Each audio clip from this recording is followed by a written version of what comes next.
Si tu aimes le gaming, n'hésite pas à rejoindre ma chaîne Twitch, le lien dans la description. Salut les amis, j'espère que vous allez bien. On se retrouve pour une nouvelle vidéo sur Boruto avec le chapitre 62, avec notamment la review. Mais juste avant, si vous souhaitez avoir encore plus d'informations sur l'actualité de l'œuvre Boruto, que ce soit le manga papier ou l'anime, n'hésitez pas à rejoindre mon serveur Discord Manga News. Vous pourrez parler avec ma communauté tout en participant à différents concours manga pour emporter des lots comme des figurines derrière moi ou des tomes manga au choix. Pour ceux qui souhaitent me soutenir, n'oubliez pas de liker et de vous abonner tout en laissant votre avis en commentaire par rapport aux différents propos que je vais tenir dans cette vidéo et n'oubliez pas de donner votre avis sur l'ensemble du chapitre 62. Pour faire un bref résumé de ce qui se passe dans ce chapitre 62, on va retrouver en début de chapitre un Boruto en train d'essayer d'expliquer la situation au Jonin qui surveille la famille Uzumaki, notamment Kawaki, comme quoi Kawaki s'est enfui du village de Konoha pour se faire trouver par Code. Il essaye d'ailleurs d'expliquer sa situation à Naruto, qui celui-ci ne le croit pas. Alors que Naruto demande à d'autres shinobi et lui-même d'essayer de localiser Kawaki, il s'aperçoit qu'en réalité il n'y a rien qui cloche concernant Kawaki et que le clone est bel et bien l'original. Sauf que Boruto dit la vérité et Naruto va finir par s'en apercevoir en voyant le clone de Kawaki disparaître. À ce moment-là, bien évidemment, c'est l'état d'alerte au village de Konoha. Kawaki a disparu et Naruto doit le retrouver le plus vite possible pour éviter qu'il tombe aux mains de Code. Et pour cela, il est en train de mettre en place des mesures pour retrouver Kawaki. Boruto forcément demande à Naruto s'il peut partir à la poursuite de Kawaki, mais Naruto refuse. Pendant ce temps, on a Shikamaru qui ne comprend pas réellement les intentions de Kawaki à quitter le village de Konoha. Et on va également retrouver Amado en train de critiquer l'équipe de surveillance de Konoha par rapport au fait que Kawaki les a dupés de façon assez rapide et facile. La suite du chapitre 62 et la majeure partie va ensuite se concentrer sur la rencontre entre Kawaki et Code. Et on a un personnage de Code qui se pose des questions concernant les intentions de Kawaki et il lui demande des réponses. Kawaki lui dit clairement qu'il a une proposition de laisser Naruto et Sasuke ainsi que Boruto en vie et le village de Konoha hors de danger, mais à une seule condition, il a le droit de le tuer. Forcément, le personnage de Code a accepté, a offert un petit café, des chamallows à Kawaki, et Kawaki était content. Bien évidemment, Code a refusé et Kawaki a pris très très cher. La violence de Code fut tellement élevée et tellement sanglante que Eda et Damon ont fini par s'inquiéter concernant le personnage de Kawaki et son état de santé. On a même Eda qui tente de raisonner Code en lui disant qu'il ne faut pas s'en prendre à Kawaki avec une telle violence. Alors que Kawaki était en train de se faire étrangler comme un bœuf par le personnage de Code et Kawaki toujours en train de supplier Code de laisser en vie Naruto, Sasuke et Boruto et de sacrifier sa propre vie, on a l'intervention de Boruto qui a retrouvé Kawaki grâce à ses facultés Otsutsuki pour pouvoir le sauver et briser la prise de Code, c'est-à-dire l'étranglement qu'il portait sur Kawaki. Le chapitre 62 va donc se conclure entre un potentiel face-à-face qui va débuter dans le chapitre 63 entre Kawaki et Boruto face au personnage de Code.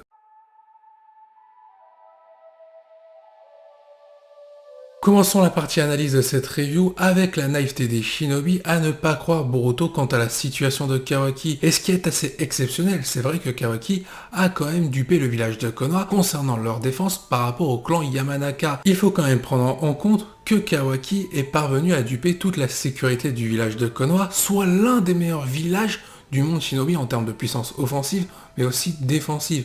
Et Kawaki, comme je l'ai dit, a dupé à la fois le village, mais aussi des shinobi expérimentés comme Ino ou encore Shikamaru et même Naruto. En parlant de Shikamaru, je trouve ça incohérent par rapport au fait qu'il soit dans l'incompréhension concernant les motifs de Kawaki. Alors pour ceux qui suivent que le manga et non l'anime, pour eux l'incohérence elle n'y est pas. Mais dans l'anime, pour moi il y a une incohérence, surtout quand l'anime va adapter le manga par rapport à ce moment-là. Shikamaru a déjà stoppé Kawaki qui voulait déjà fuir le village de Konoha afin de se sacrifier à Kara et préserver le village de Konoha ainsi que Naruto. Surtout, comme je l'ai dit, c'est Shikamaru qui l'avait stoppé avec sa manipulation des ombres et qui l'avait convaincu de rester. Alors là, que Shikamaru ne comprenne pas les intentions de Kawaki, c'est plutôt bizarre, surtout au vu de l'intelligence de Shikamaru.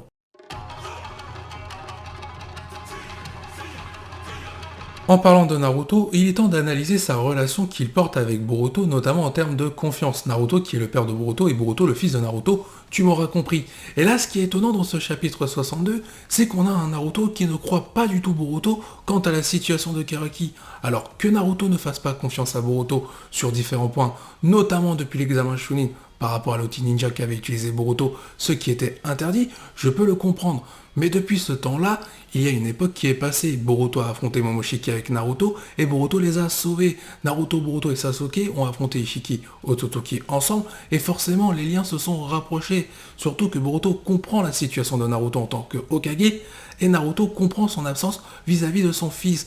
Alors pourquoi ce manque de confiance? Dans ce chapitre 62, pour moi c'est incompréhensible. Et ce qui est plutôt étonnant d'ailleurs, c'est que pour que Naruto commence à comprendre Boruto et avoir confiance en lui et comprendre qu'il dit la vérité sur Kawaki, il aura fallu attendre que le clone de Kawaki disparaisse par rapport à Kawaki, et Naruto s'est rendu compte de la situation d'urgence auquel se retrouvait Kawaki, alors que Boruto ne cessait de lui répéter depuis plusieurs minutes. Au-delà de ça qui me dérange, il y a un autre problème. Le fait que Naruto ne se rende pas compte de la mentalité de Kawaki, qui est prêt à se sacrifier pour lui. Je rappelle que Kawaki a failli perdre la vie en protégeant Himawari et Naruto par rapport à Delta, et c'est quand même assez étonnant que Naruto ne se rende pas compte que Kawaki est prêt à quitter le village de Konoha pour tout simplement se sacrifier afin de protéger Naruto. Alors toutefois, je comprends l'intérêt scénaristique qu'a fait Kishimoto dans le chapitre 62.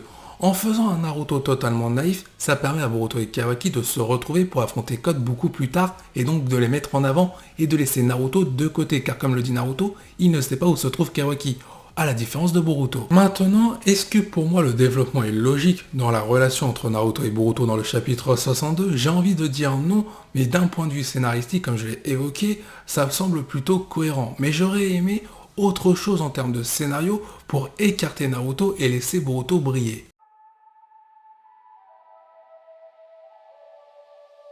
Parlons maintenant du plan de Kawaki, et comme je l'ai fait un peu dans le résumé de façon ironique, la proposition de Kawaki est totalement absurde. L'idée de se sacrifier pour protéger Naruto, Sasuke et Boruto, c'est quand même très intéressant, c'est un acte héroïque qu'il faut mettre au crédit de Kawaki.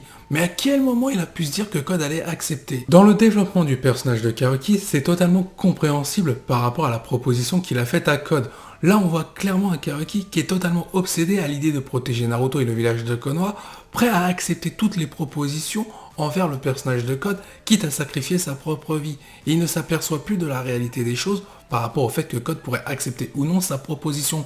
Bien évidemment que Code allait refuser, car lui ce qu'il veut, c'est faire perdurer la volonté des Otsutsuki et venger Ishiki Otsutsuki, c'est-à-dire éliminer Naruto et Sasuke. Au final, les actions de Kawaki dans ce chapitre 62 sont d'une bonne intention et même héroïque en termes de sacrifice. Cependant, il vient de mettre tout Konoha en danger, et surtout Naruto et Sasuke, qui vont tout faire pour sauver Kawaki, ainsi que Boruto qui aura rejoint le combat entre Kawaki et Code. Car si on regarde bien, Kawaki vient de mettre Boruto en danger par rapport à ses propositions qu'il a faites au personnage de Code, même en le suppliant. Mais il a aussi mis en danger le village de Konoha, car je rappelle que Eda et Demon sont eux à proximité du village et peuvent attaquer à tout moment, surtout si Naruto et Sasuke ne se trouvent plus au village, mais qui sont partis en direction de Kawaki, de Code ainsi que Boruto désormais.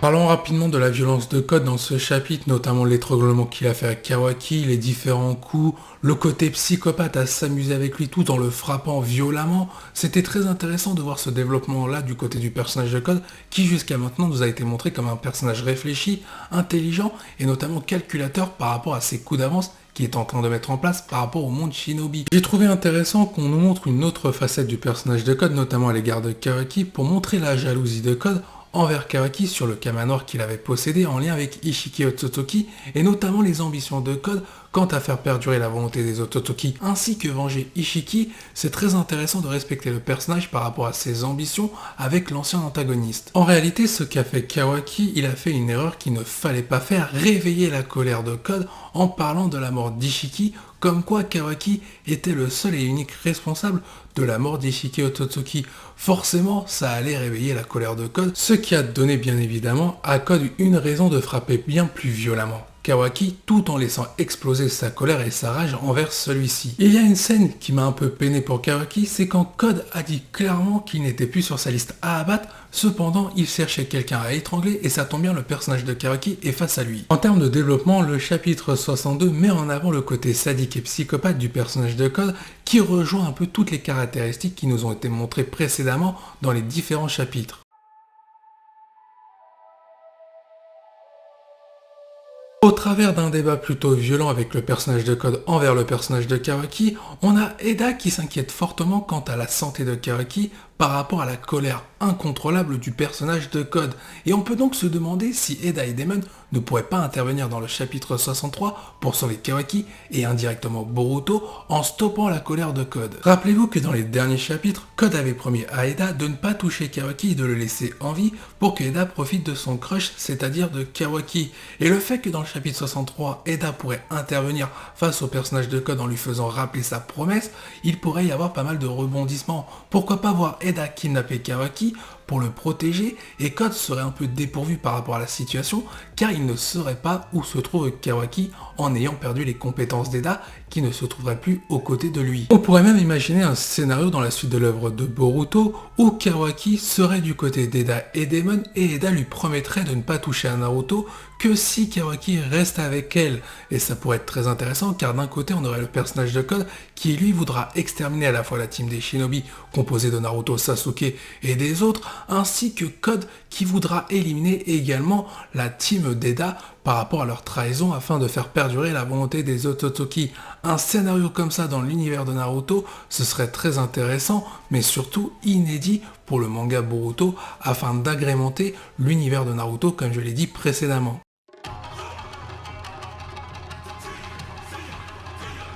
Dernier point que nous allons évoquer, l'intervention de Boruto pour sauver Kawaki des mains de Code. Et cette intervention peut être un tournant dans l'œuvre de Boruto pour plusieurs raisons.